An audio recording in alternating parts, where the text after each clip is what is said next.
Good morning, class. This is Reader's Workshop time. This is where I read to you, and I want you to focus on changing your voice during punctuation marks in a reading. Also, focus on the character in the story. Who's in the story? What kind of person or thing are they? How are they affecting the story? Okay. So, before I start the story, I want to go over voice fluctuation, changing your voice for various punctuation marks. So if you see a period, stop, take a breath, continue reading. If you see an exclamation mark, that means your voice gets loud or you're shouting, "Happy birthday!" If you see a question mark, that means you're asking a question. Your voice naturally goes up and you're waiting for an answer. How are you today? If you see a comma between words in a sentence, that means stop, pause, count to 3, continue reading to the end of the punctuation mark. If you see quotation marks, that means the words between these two marks is someone or something saying something. Change your voice to that character. I also want you to think of who's in the story, the characters in the story, and how they are. So, this is I'm picking a traditional literature, and you might have seen a movie or even read one of the versions of the story, and it's called Swiss Family Robinson. Now I'm going to give you a little tidbit about the original author. The original story was by Jonathan Weiss. This was written back in the 1700s, over 200 years ago. It was adapted. That means the next author changed it a little bit to make it her own, Catherine McGrafty, and illustrated, drawn by Gino D'Achille. Swiss Family Robinson. I feared the worst. We were far away from Switzerland when a hurricane battered our ship, was hitting the ship. I stayed inside the cabin with my wife and my 4 young sons. Fritz was the oldest. Next oldest was Ernest, then Jack, then Franz. All of us were afraid, but my wife and I did our best to cheer our sons, to make them happy. Suddenly there was a crash. The ship hit rocks, and the shore was still far away. I heard the captain yell, "Lower the boats! Abandon ship!" So they had to get off the big ship and go on little rowboats. I hurried onto the deck, just in time to see the last lifeboat leave without us. They left without them. "Courage," I told my family. "We will find a way to shore, to the beach, on the land." The next morning it was calm. We built a raft, a wooden flat structure, and it floats on the water, with large pieces of broken wood from the ship. Carefully each of us stepped onto it. The captain's 2 dogs came too. When we reached the land, we saw no sign of the ship's captain or crew. I feared that they had been lost in the storm. My family and I gave thanks to our safe return to land. Although it was a very strange land, it was unlike anything we had ever seen. So, here's the Robinson family. Get my fingers in the way. Right there. There's the big hole in the ship from the rocks, and this is the crew from the ship taking off in the little rowboat, leaving the family behind in the storm. Our first task was to build shelter. We made a tent from the sails of the ship. The boys gathered grass for our beds, and I gathered supplies that were washed ashore from the ship, that came ashore from the boat. Then I allowed the boys to explore, to discover the beach. Jack did not get very far before he shouted. He danced about with something on his foot. As I got closer, I saw it was a lobster.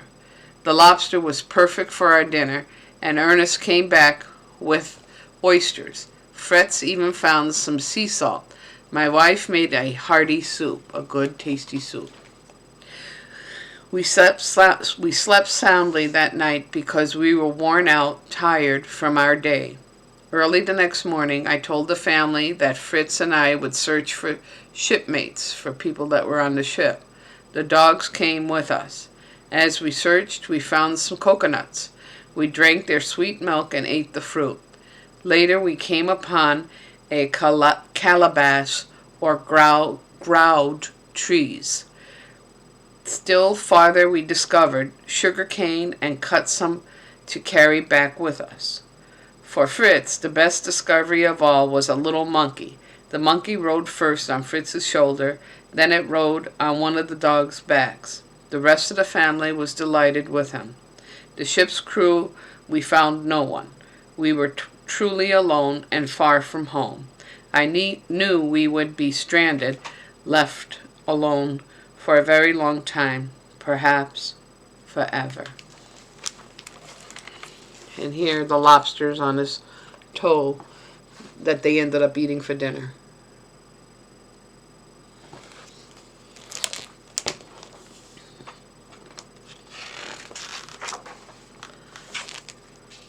The next day, my wife said, "The boys discovered some huge trees yesterday.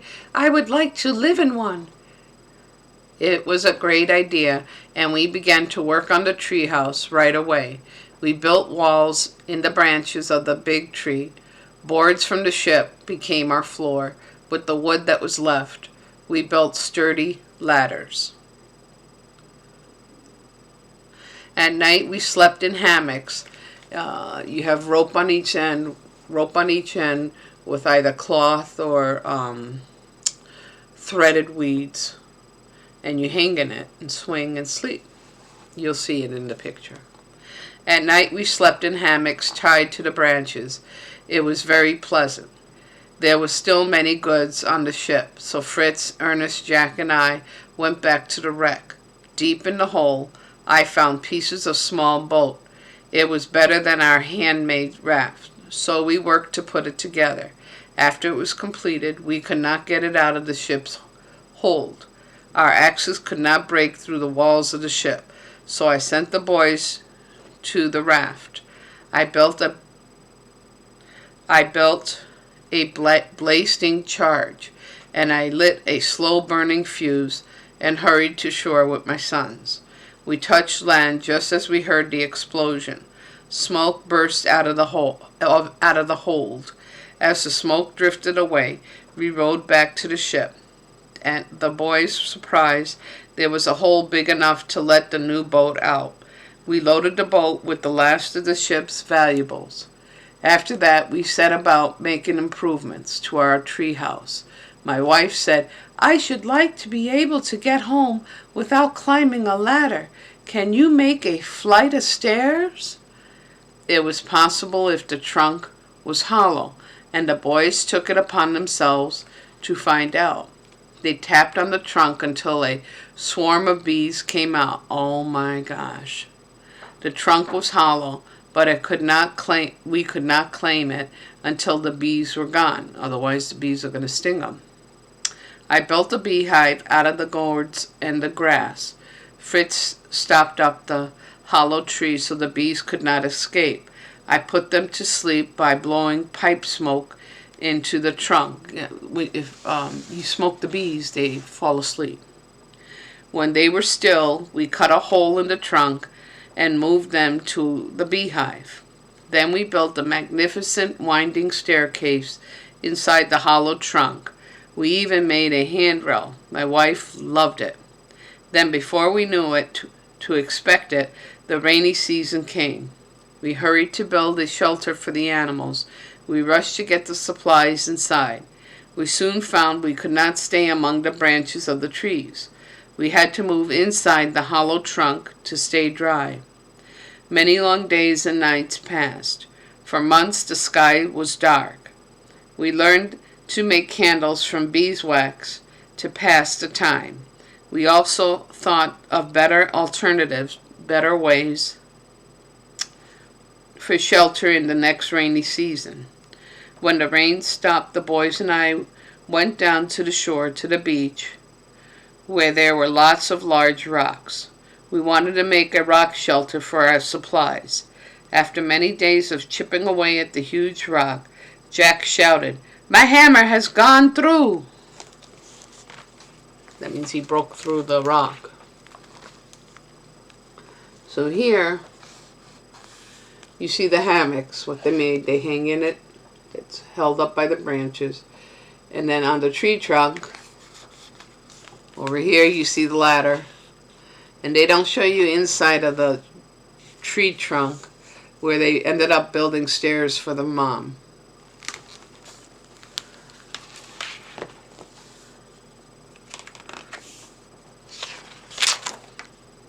Jack had broken through the salt cavern.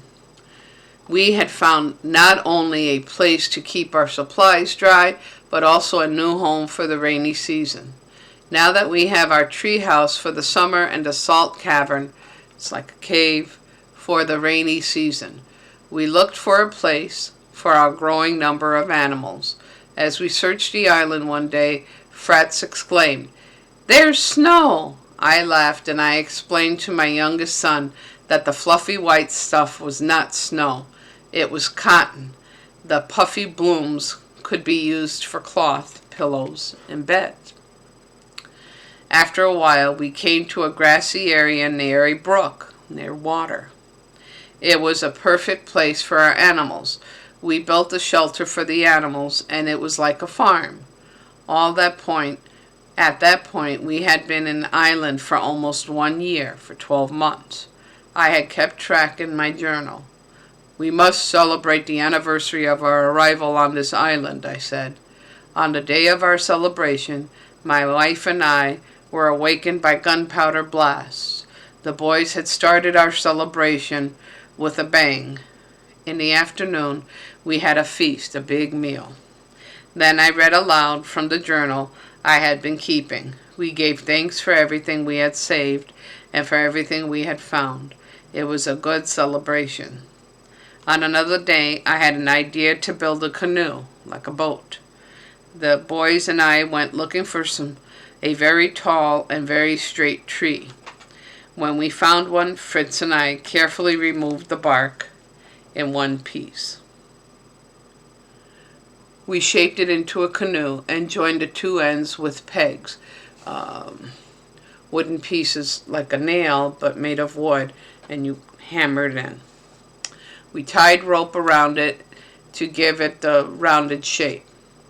When we were giving the canoes its final touches, Fritz saw something through the small telescope. It's a little instrument you look through, and then when you look through it, far things look near. And when we took from the ship, it made him shout, "I see a party of horsemen riding at full gallop right toward us." Ernest and Jack both looked through the telescope, but they could not tell what was approaching.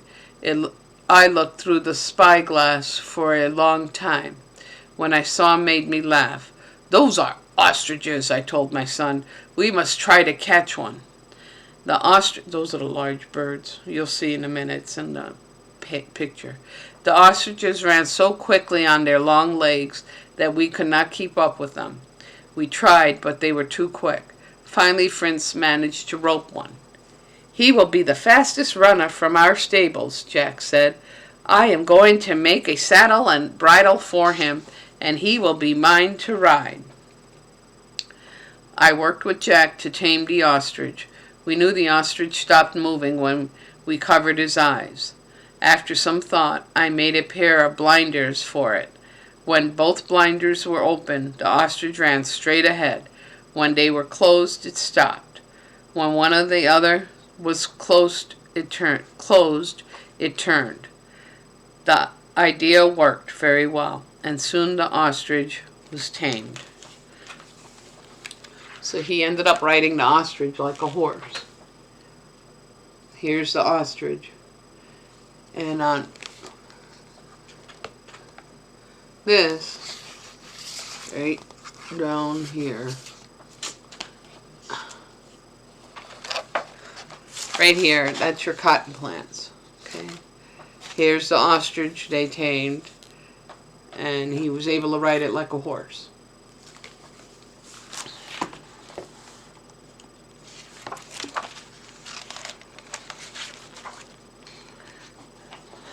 And then 10 years have passed, so they've been on this island for 10 years.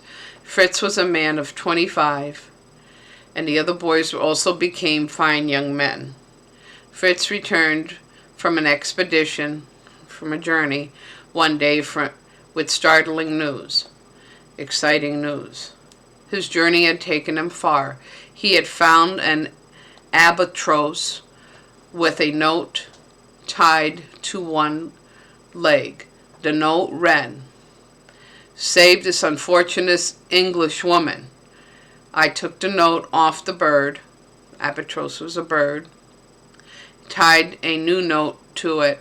It read, "Do not despair, help is near." Then I let the albatross go. Albatross looks almost like a seagull. I thought the note might be an old one, but Fritz wanted to make sure. He was off again, and we did not see him for many days. I found another island, he told us when he returned. We must go there at once. We all went to the other island in a boat and followed him ashore. Fritz made his way to a leafy shelter and went inside. When he came out, he brought with him a young woman. "Allow me to introduce Jennifer Montrose," Fritz said. Jennifer Montrose was the daughter of the British officer. She and her father were sailing on separate ships when her ship was sunk by a storm. She had escaped on a lifeboat, but she was the only one who had survived.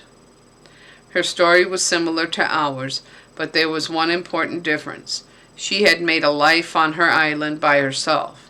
She had no family to help her. Finally, Fritz had found her.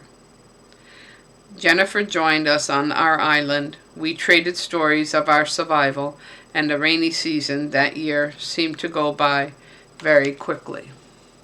One evening, as the boys held target practice, a boom of guns answered their shots. Fritz and I set out to see who it was. We discovered a ship anchored nearby. Fritz peered, looked through the telescope. "I see Captain, Father," he said. "He is English. I know he is English. Just look at the flag and the ship flies." We rowed out to meet the ship. The captain was very happy to see us.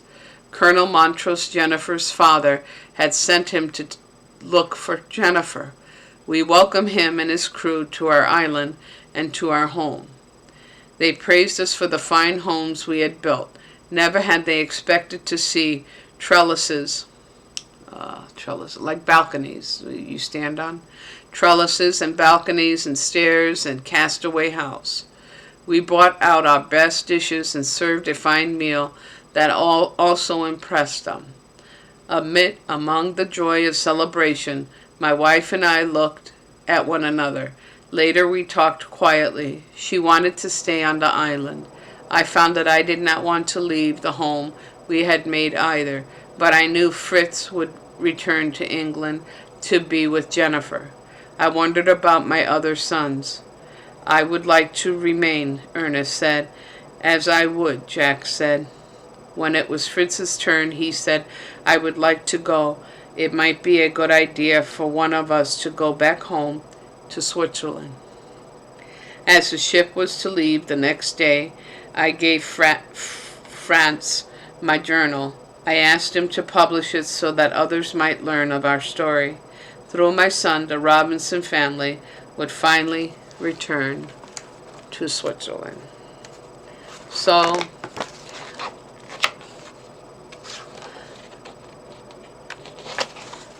the one son went back because he fell in love with the girl, and the rest stayed on the island. And the journal the father had, he gave to the son that went back to Switzerland so they can publish their life on the island. It ended up being a happy story. Now, this is your time to read, so make sure you fluctuate your voice when you see punctuation marks. When you see quotation marks, become that character that's coming out of those two marks around those words, okay? Think of the characters. How are they in the story? Who are they in the story? How do they fit and how important are they in the story? If you don't have a book to read, then copy one of the reading handouts from the district website or from ClassTag and Read and reread the same thing over and over again if you have to, because practice makes perfect. So until next time, happy reading.